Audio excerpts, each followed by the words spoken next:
us today. I'm really excited to introduce you to Michael Campbell and Don Gregory. And you may be wondering, if those of you who know that I'm in Somerset, and once you hear the voices of these guys, you realize they're not. So in 1997, I was taking an Amtrak across Northern America from Los Angeles to Boston on my way to moving over to England. And we stopped off in Montana, went in a little cafe to get a bite to eat. Next door was a tack shop. I had to go have a nose round. So I'm looking through stuff and I see this pot called Hoof-Alive. So I'm looking at it, and the gal who worked there said, I guess she caught sight of my cuticles. She said, "That's really good for cuticles." I said, "Really? It looks like it's for horses." She said, "Yeah, but it's really good for cuticles." So I bought this 1997. This is the new updated version, so I still have some of that. And now I've got in my little pot to carry in my purse.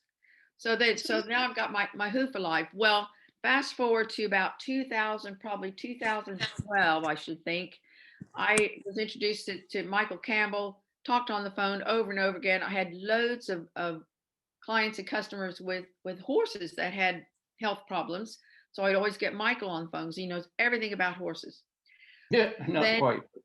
well, I don't. Well, I eventually met him and Dawn in Phoenix, Arizona. They were doing one of their first horse stress management clinics. And then I found out who Don Gregory was, and I went, "Oh my gosh, Hoof-Alive." So, and then now here we are, 2020. I get to interview them. So you can see why I'm so excited. So I'm going to turn over to Michael, and he is going to just introduce us to Dawn and some, I think, fascinating information about the world of horses. Well, Don lives in northern Wyoming, and I lived all over the country, but my mother lived in Sheridan, Wyoming, which is 30 miles north of where Don lives. And so I eventually moved up there and opened a jewelry store. I've been a jeweler all my life, and that's how I got to know Don. And then he showed me Hoof-Alive, and okay, he's got this Hoof-Alive, and had it in my store because I had it. But I never really realized until we got on the road how great, how unbelievable it really was. But how we got to know each other, we got involved in a product, and we saw this horse called Zamora on the West Coast in Northern California. And we saw give it a supplement, and what happened to the horse, we couldn't believe it. We thought it was a phony. So Don got in the truck. He says, "I got some customers up there in Northern California I haven't seen for a long time, some store customers. I'll drive out there. I'm going to go see this horse." So we did that. And turned out it was a real story, and it was for real. And he came back, and then from then on, he has a lot of feed store customers all over the country, and so we started doing little presentations in some of the feed stores, and they were pretty successful. But I had gotten onto glyphosate at that point, and I had to keep my mouth shut because I couldn't be in a feed store and tell them their feed was all full of glyphosate. So so anyway, we did a lot of miles on the road, a lot of miles, and I learned about. I got to the point where I can almost pitch Hoof-Alive as Don's got a lot more knowledge in horses and the actual problems with hooves than I do, but I understand his product as good as probably anybody in the country. That's And correct. there's a lot of great bullet points. And the one thing that always impressed me, there's always a couple words when you listen to somebody or listen to anything that grab you, that are important if you listen to a talk or anything. And right away, when I saw the word cohesion, that it increased cohesion by 300 to 400%, I'm like, man, what? It's the most important part of the horse, and you can increase that cohesion and have the moisture balance right and everything, and there isn't any other. I mean, I've looked at every single product there is in the world on hooves that you can find in this country, and there's nothing even close. I mean, it's just one of those products that's just far above them. And Don understands it, and he can deal with the people that have problems. And we've seen some miracles with horses. I mean, absolute miracles on hooves. And we've seen people that don't take care of them, and we've seen everything. But it's Don can. I'll tell you. I'll just give it to him, but he'll explain to you about Hoof-Alive and coronet soaking. It's quite the thing. So go ahead, Don. Well, Thank you, Mike. It's interesting that so many people that I have start talking about the hoof, and then I mentioned cohesion, and they don't know what cohesion is. So I used to use a little uh, draw three circles, and I would put a little bit of space between the circles, and I would tell them that now this is the represents the three, let's say three of the fibers of the hoof or the cells of the hoof, either one of the hoof wall. And before hoof alive, you have the space there. After you put hoof alive on and it goes in, the little circles are touching each other. In other words, the circles are small at first, and then they get big and they swell together because of their enlargement, and that's cohesion. It means that it's the attraction of like particles, and in some is even attraction of unlike particles. So when you put hoof alive on, all these little cells and fibers of the hoof swell together. And it works exactly the same on the fingernail. The reason it works on the fingernail is the exact same reason that it works on a horse, is because of it increases the cohesion, and it protects it against water saturation and evaporation. So when you put hoof alive on the hoof, suddenly you solve several problems beginning almost overnight. The cohesion goes up 200-300%. The more, over several days, it will increase probably up to 400-500% higher. What that means is now everybody that's ever seen a horse shod, horses, shod very much, they notice what's called nail cracks, nail splits. It's actually more of a split than a crack that's caused from stress, dryness, and what have you. So when you drive a nail, which the hooves simply help to hold the hoof together. But if the cohesion is too low, then you'll have what's called a nail split. So the very first time that this was ever used, which was back in 1985, I wrote an article called "The Hoof Live Story," and the gentleman originally asked me if I could make him some hoof live, because he asked me if there was anything good for cracked hooves. I said there is, Greg, but nobody makes it. He said, well, could you make me some? So that was a magical word, because I was ready at that point. I knew I had the formulation ready. I knew what to do. I just hadn't done it because I didn't really own horses. All I did was work on them all day long. So I said, yes, I can. I took him the first batch of Hoof Alive, and he started using it. And a week later, I he shod 7 of his horses reset, because he was president of the Wyoming Cutting Horse Association.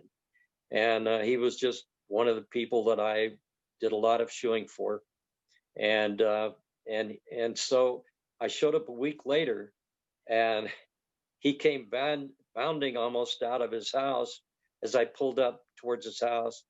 And I knew there was something different about it. He had a spring in his step and a gleam in his eye. And I rolled my window down on my truck. I said, what's going on? He said, well, I don't know if you know it or not. You've really stumbled onto something here. And I think Pat has read the article on it that I wrote. So has Mike. But the long story short, I reset 7 of his cutting horses that day, the shoes, and he had set this whole thing up. And I got to the 7th horse, and he was standing over there watching. He wanted to see what would happen. And I started to pull the first shoe, and I looked at him. I said, what's the story on this horse? And he said, well, this is the only one that hasn't had any on. That horse, at the end, by the time I got all shoes on, had cracks in practically every nail hole. The other 6 horses didn't have one split. And that horse that didn't have it on, it took me longer to shoe, probably another 15 minutes. I had trouble driving all the nails, 2 or 3 of them bent as I was driving them in, just to show you the difference between the hardness of the hooves. The first 6 horses had wonderful, flexible, easy to work on hooves. And the other one was almost a nightmare because when you Brittle. go to trim the hoof, it shatters.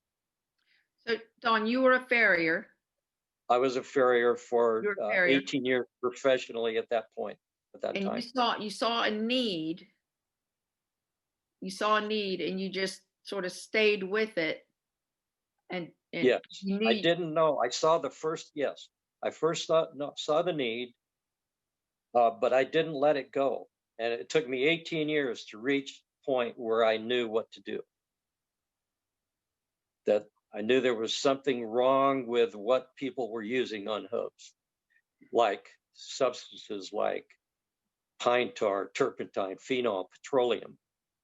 And they're caustic.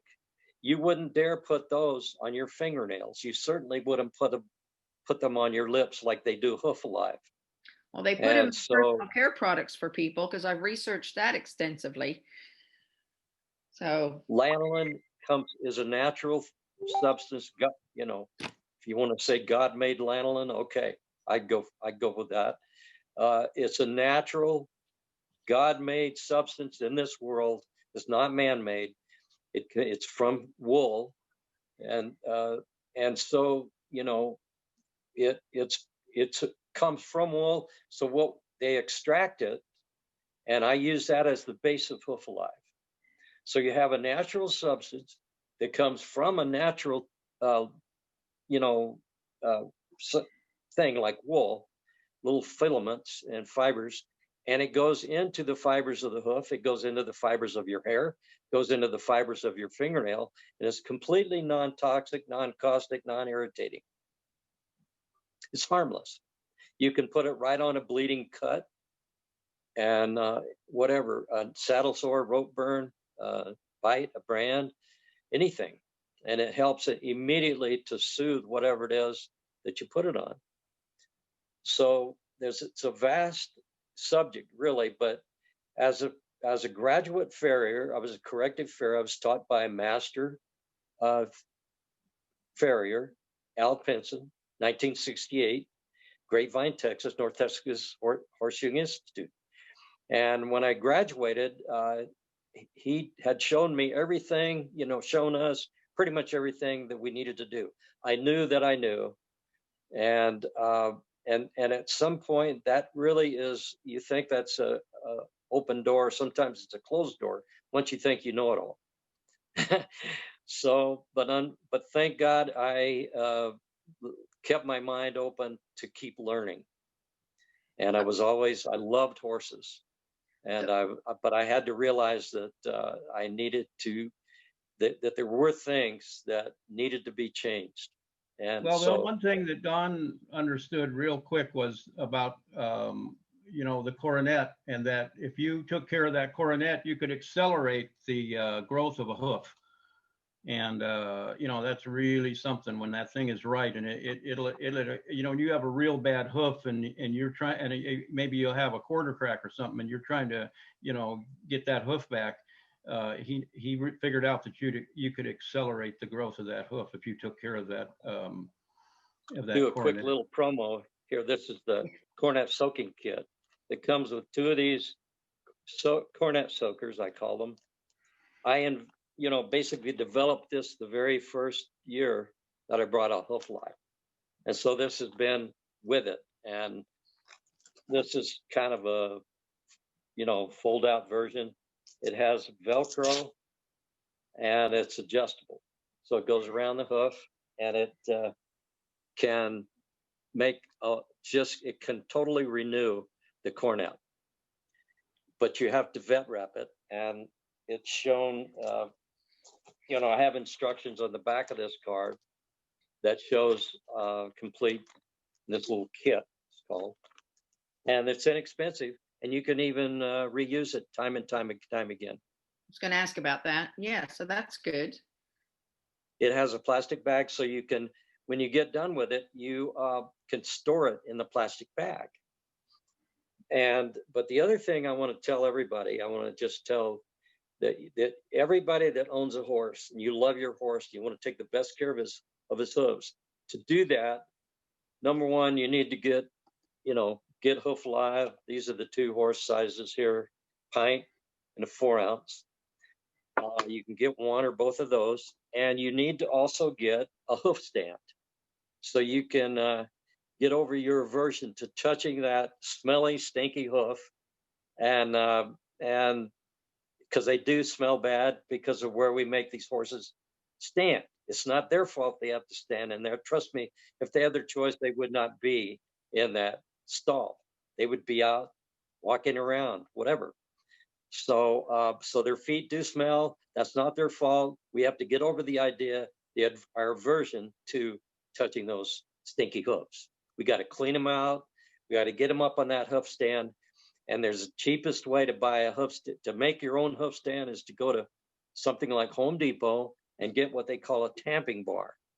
And they usually they're about 5 feet tall. You need to cut it down to 18 inches usually. It's a good height. And then you can I put a little pipe cap on the top of it to kind of and you can set the hoof on there, and the horse will gladly put his hoof on there. There's videos on how to do that on the internet, on soaking the cornet. Okay, another thing I love about Hoof Alive is the one time Don had a guy over at Jackson Hole that had a 6-horse hitch, and I don't know what kind of horses they were. I guess they were, but they were all draft horses. Anyway, he was a competitor and he competed with those horses, and so he was at this big meeting, and I guess he won it. And the guy said, "Man, what do you do to those hoofs? They're polished. I mean, you must really polish those hoofs. Or what are you putting on them?" He says, "I just use Hoof Alive. If you use it steady over a year, you'll look like you've got polished hooves. It's amazing." Oh, I want to show everybody I've got a little hoof, that sawed-off hoof. Oh, here it is. Wait a minute. Well, let's just show you this picture here of a before and after. Can you see that? Now raise it up a little bit higher. Yeah. Okay, so now this hoof here is pretty drastic. Most hooves don't look like that, although I have seen them. And then this is, you want to end up with something that looks like that, but it doesn't happen overnight. But here's my shelf talker. Is that in a good position? Yeah, that's great. Okay, so the one with the 2 different products, Brand X, the lady used to call them, we call it now Brand X. It's a water-based product, and she used to use this. I didn't take these pictures. One of my customers and actually one of my stores, my dealers, took that, and she wanted to see the actual difference. She led the horse up. She put a coat of Brand X on one foot, a coat of Hoof Live on the other, and then she took a week later. She went and brought the same horse and stood it in the same spot and took that picture. It's a before and after, you might say, and that's just one treatment. And it would even look better than that if she had done like at least 2 treatments first week, which is what we recommend. So that's the difference. Go ahead. What sort of preventive measures would that offer? Okay. Probably a range. As far as what do you mean, rain or dryness? Just preventing the cracks and the splits, like you said. But I'm just thinking of, the horse's hoof is fairly complicated. Well, okay, it's the hoof wall itself is a bunch of fibers, and so the hoof wall, once you get the cohesion starting up, it's immediately, you will not have a nail split, for instance, after the first week when you're shoeing that horse. The horse will not. Any old crack and old splits, whatever, they'll swell shut. And what about? Remember the three circles when they.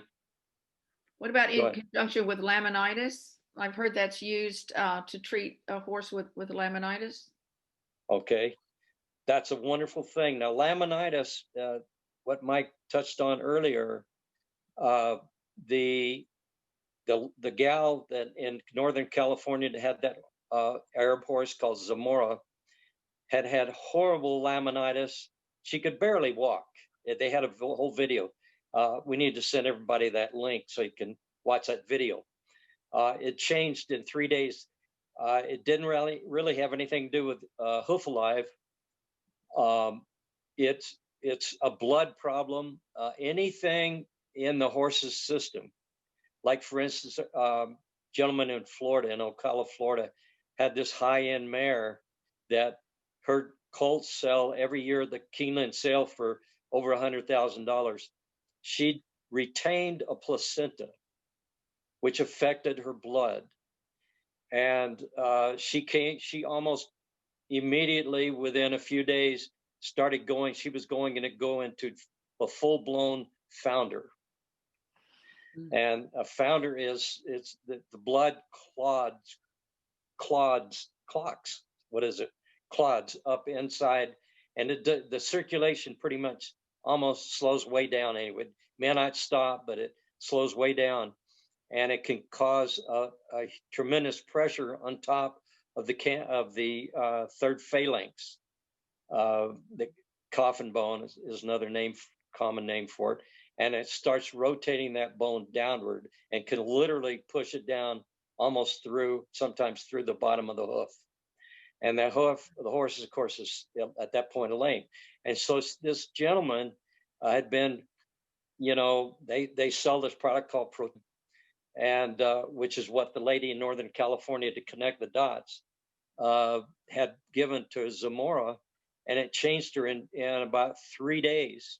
She went from a horse that could barely walk, and their husband opened the gate of the pen that she was in about 100 yards from the barn. She literally ran with her tail, like Arabs do, streaming out behind her and her head up, and she would nickered about 4 times, running full speed towards. Oh, we lost. So that was an eye-opener for me. I couldn't believe it. And so I drove to California to see that horse. And sure enough, that the product had reduced the inflammation in the blood. It was a natural product. It's actually made for people, but it works on horses. It works on dogs. And so inflammation, laminitis, is a result of inflammation of the blood. And it starts inflaming the lamina. That's where the end of itis, laminitis, inflammation, comes from. And the poor lamina begin to separate. They're inflamed, and they get the blood begins to congeal inside, and you begin to see the effects of that as a farrier. People can cause laminitis easily you go mow a big yard, dump all the grass every week or whenever you do it, into their pen, let them gorge themselves, or just give them all the feed that they can possibly eat, and you will probably cause your horse to either get laminitis or founder. So quite a few causes for that then. Yes, there are. Any abnormal thing in the body of the horse will eventually almost immediately go to his hooves. So it's almost a good diagnostic tool, but it's symptomatic of something else wrong in the horse. Well, it's even different now than it used to be a little bit because of glyphosate. If a horse is getting glyphosate or feed with glyphosate, or any way it's getting in glyphosate into its blood, it weakens the laminin, which actually holds the cells together in the end of all the capillaries. And so those capillaries are weaker if that horse has got glyphosate in his system than they were. And we tested horses' hoofs at the racetrack, and the hoofs had real high counts of glyphosate in them. So we know it weakens them. So it's even worse now than it once was, like 30 or 40 years ago. Well, fascinating. Should we open to questions? Questions now or not? I think that's Does anyone have a question? Great time. Any questions? So I have a question. Here in the UK, a lot of people are using rubber matting in their stables and then putting the bedding on top of that. And I heard somewhere that having a horse standing on concrete is preferable to them being on the rubber matting. So does that go back to what you were saying about the guy that was deep littering his stable with all the layers of the bedding, that because it's not getting contact with the ground, it's not feeding the frog? So do you think that rubber matting's a good thing or not a good thing? I think it's a good thing. If you're asking me, I would say it's a good thing. It's not either here nor there as far as comparing it to concrete. I would say maybe, you know, anything you can do to increase the contact of the frog with the ground is good. So, you know, the horse does need to be let out of the stall as often as possible so it can get out there and get that frog pumping. Now, there's an old saying: a horse has 5 hearts. A heart, and then 4 frogs. These amazing things, they pump blood. And a horse, when he brings his hoof to the ground, and the frog makes contact with the earth, well, it spreads that pressure goes up to the collateral cartilages that then spread the heels. And the heels, when your horse steps down, the heels spread. When the horse lifts his hoof back up, it contracts. There's a pumping action. Think of this: when the hoof goes down, the heels spread. The hoof comes up. The heels come together. As long as they're not contracted too much, there's your problem. So you want a good big frog. You want to keep those heels, you know, the spreading every time he steps down and so forth. So that's pumping that blood, vital for a healthy hoof. Well, I'm fortunate because my horses are out more often than they're not. So at the moment they've been out 24/7, but they're due to come back in again on Saturday, tomorrow. So, but they get turned out at you know, very early in the morning, and then they're usually not coming back in again till 9 o'clock at night. So they're more often than not out at least 12 hours in a day. So, and they're not shod either. So, so I'm fortunate that they have pretty good feet. That's good. The tandem that I mentioned, I'm just going to go ahead and throw it out there. If I had a high-end horse or a low-end horse, wouldn't matter. I would be giving that horse occasionally some protection, the blood from inflaming, because it will actually take. There's a video called Cassie the Tandem Dog, and it changed that dog's entire life in about just a few days. Yeah, it works fast and it's cheap comparatively. I think it's comparatively cheap, but it's wonderful for people as well. But it helps in lots of ways. It gets rid of free radicals in the blood. Well, I've got both my horses on it. So oh, you do. I do. Well, it's the health of the mitochondria that matters. It's the in and the out of energy, and you know, and keeping that clean and that fuel going through there on a you know, when you slow that down, I mean, you slow everything down. So I mean, it's just a great help in keeping the mitochondria going like it's supposed to go. Well, let's see if Carla has a question. Oh, Carla's, let me unmute you. Carla's joining us from Minnesota. Is that right? All right. Can you hear me? Yes. Yes. Yep. You can hear me? Yeah. Oh, she just hung herself up. She'll be right back. Should So we go into what live cost, or here in the United States, these are selling between 40 and 50 bucks. The thing you need to know about Hoof Alive is it's extremely concentrated. We don't add any water, any petroleum, no fillers whatsoever. So it's by far the most concentrated product on the market. So it's worth every penny. And if it wasn't worth every penny, we would have been out of business probably 25 years ago. So do you So the have same to people, do you have to soak the coronary band or through your thingy, or can you apply it by with your fingers? Does it have to be soaked, or can you just apply no, it it to the doesn't have to coronary be band? so. No, this is primarily for competitive horses, Oh, okay. competition, jumpers, runners, whatever. But it releases all the stress completely, goes entirely into all of the growth, what I call the pre-hoof, the little infantile baby lamina at the cornet. It gives that cornet the royal treatment, if I could use that English term. And you're protecting and pampering the most important part of the hoof, which is the cornet. Everything grows from there. Hmm. And you just have to do it usually once a month, but you will have completely stress-free hooves if you use this once a month, or if you use Hoof Alive, usually usually once or twice a week, no less. So stress is important to keep out of that hoof, right, Mike? For absolutely. Carla's back. Yep. Can you hear me? We can. Don't touch anything.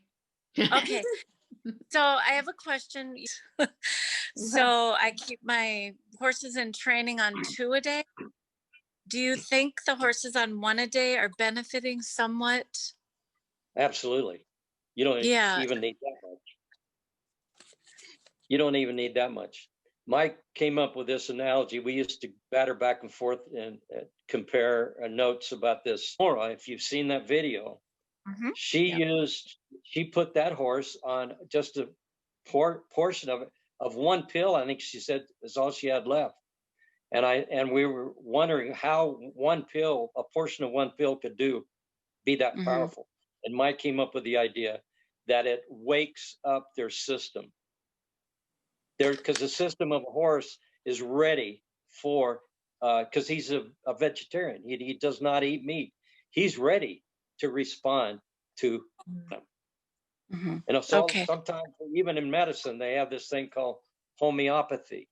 And, I think that's the correct That's diet. correct. I'm saying is just a small portion of something has Mhm. dramatic effect. But of Okay, course, you're that's good. doing that all along and everything. I'm not trying to discourage you from using it but it's a fantastic way to prevent laminitis. And if you prevent laminitis in a hoof, you've really done a lot. Yeah. Or in a horse, And then I have a question on as far as the amino acids. Do you think feeding, what benefits do you see in feeding amino acids, like a powder form for the hoof? I'll let Mike talk that. I'll let Mike answer that. Yeah. I think there's some benefit. I mean, the thing is, if you're feeding them anything with glyphosate in them, you're messing up the amino chain completely. I mean, it takes out gly in glyphosate is glycine, and glycine imitates the actual amino acid, and it's like taking out 4 or 5, like taking out 4 letters out of the alphabet. I mean, you change the pathway. And so, I mean, if your horse is really healthy, I don't think you gain much. If they're getting all the, if they got really good feed and hay, you're probably okay. But a little strengthening of it certainly isn't gonna. But boy, I'll tell you what, if there's glyphosate in any of that feed, it changes the amino chain unbelievably. So Yeah. then it's really important. So. And there's very little feed. It's really hard. If you're feeding an outside feed, it's hard to find an outside feed without glyphosate in it. I'll tell you, it's really tough. There isn't very much. Yes, I do have a horse who has allergies to many things, and she needs on an alfalfa-based feed. Yeah. So I feed her pellets. I've found would that be non-glyphosate as Well, if well? we find, yeah, if it's non-GMO, it's not genetic. I mean, most alfalfa is Roundup ready. I mean, if it's non-GMO, it means it's regular alfalfa. It's not Roundup ready. It should be good. That should be good, because that's what she's on. So do you think like the farms around here in northern Minnesota are using glyphosate in their fields? Is it possible to get good alfalfa? Well, if they're honest with you, they'll tell you if they are, or if they're doing, you know, there's Roundup ready alfalfa. I would say 50% of the alfalfa or more in this country is Roundup ready. So you just about have to go find out, ask them. I mean, I spent a lot of time on the racetrack in Ruidoso. I was down there for almost a month, and those guys were feeding alfalfa, and their horses, they have this thing that they call tying up with alfalfa. And we found out if we took them off of that glyphosate alfalfa and the feed and got them on good feed, I mean, it brought them around. Horses respond almost overnight. It brought them around immediately, and they were good. I mean, sometimes when they tie up like that, it would take those guys 14 days to a month to get them back to where they could really even exercise them hardly. We had them back in 72 hours by just pulling them off the glyphosate. It was amazing.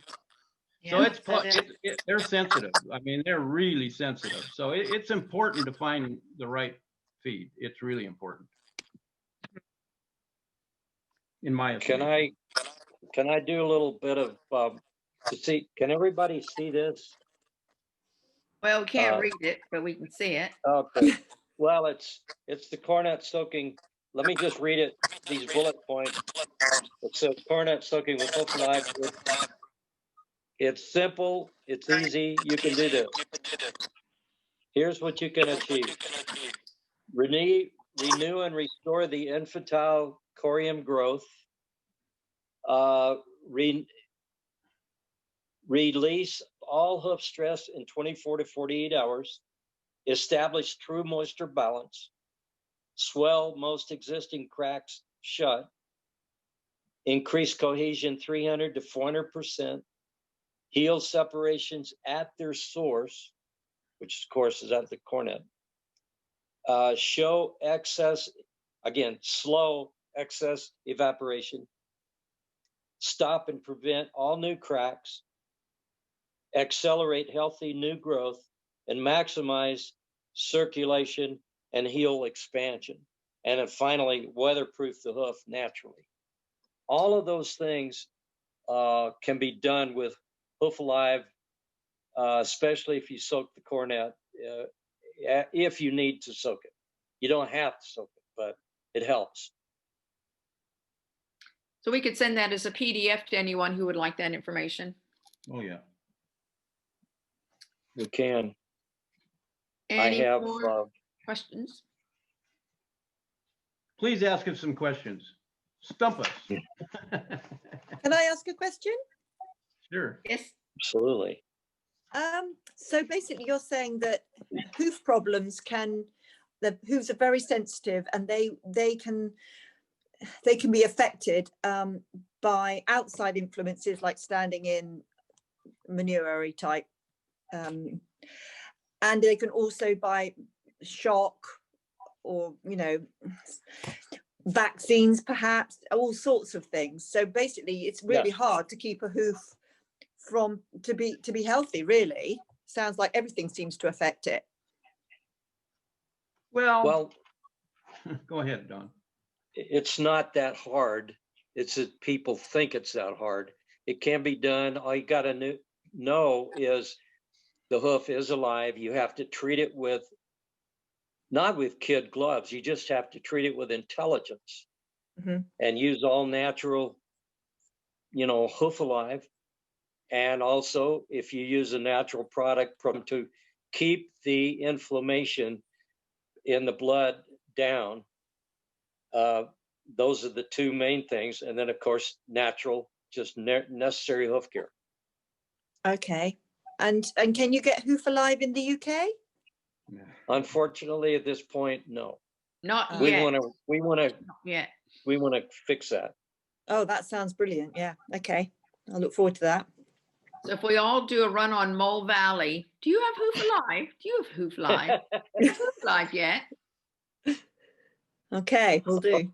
I think that's the best Thing bet. about hooves, the thing about hooves are like everything, and it's called maintenance. You know, if you do it all the time, even if you know, monthly, weekly, better weekly a little bit, but if you just do a little bit, 5 minutes at a time here, you know, pretty regularly, you probably aren't going to have very many hoof problems. The hoof problems are a lot more predominant in of course, of stabled horses than horses that are turned out. Yeah. But you know, as long as you keep track and you kind of keep maintenance, you don't have that many hoof problems, unless they do get a little bit of laminitis, and just a little bit of laminitis, it's say, oh, well, he ate a little bit too much grain. A lot of times that little bit too much grain, you'll see a ring around that hoof from that too much grain. And, you know, and that affected that horse. And what it does, it affects is what holds that hoof wall to the inside, to the hoof, you know, those laminae get weakened. That hoof capsule, and when you weaken that hoof capsule a little bit, you weaken that horse a tiny bit, and even if it's just a little bit, you know. So prevention is better than cure, like with us. Yeah, exactly.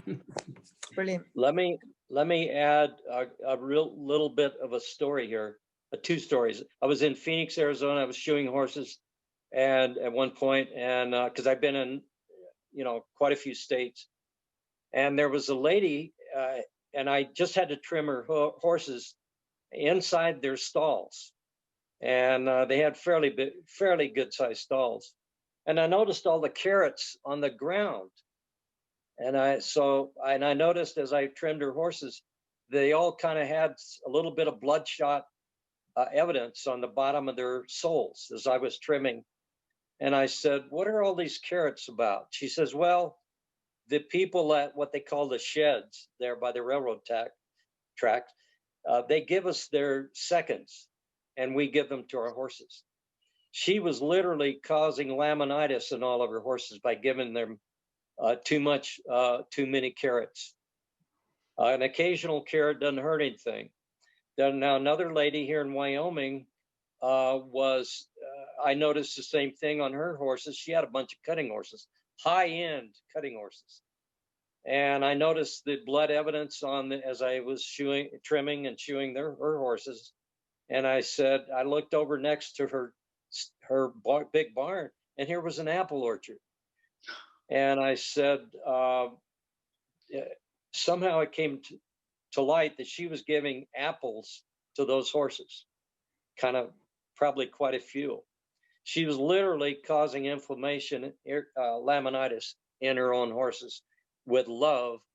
The same thing, of course, can happen if the guy that mows his yard and puts all that lush green grass over it and lets the horse just gorge himself. Their diets are crucial. You've got to keep the diets from changing too much. Once you get a good, normal, balanced diet, don't go giving your horse a bunch of apples or carrots or anything else, green grass, high starchy feeds or anything. You're upsetting the natural balance in his system, and that'll affect his feet 100% of the time. That's amazing. And it's quick. I mean, horses have really big, fast systems. So anything you do to them, I mean, you know, you give them a vaccination or anything. I've seen them after they give them 2 or 3 vaccinations, man, they're loggy for 2 or 3 days, and they're loggy immediately because it's in their blood, it's in their system, it goes in there fast, boy. And anything they do, anything you give a horse, it's in his system like now, like in seconds. And so it affects him quickly. It gets to that mitochondria real quick and slows him down. So, you know, that's the one thing you have to know about horses. So if it's caught in time, they recover quickly then. Oh, they'll recover quick. Boy, I'll tell you, if you give them the right thing, you can bring them out of a really bad situation really quick. Yeah, for sure. Even if they're you know, pretty inflamed or whatever, if you give them exactly the right thing, boy, they'll snap right out of it. That's for sure. Well, this has been absolutely fascinating. We've gone 40 of our 30 minutes. Okay, good. So, well, maybe we'll come back for another session. You know, if you have any topics you'd like to have covered, just private message me and we can ask Michael and Dawn if they'd like to address that, or if you have any, friends or associates that have issues they would like them to cover. You might be we able to can- talk about teeth and floating their teeth. One of the most neglected things with horses is floating their teeth, keeping their teeth right, because they need to have level, good teeth. And there are not very many people that know how to do it right. And so it's hard to find somebody, number one, but they really need their teeth floated. So just.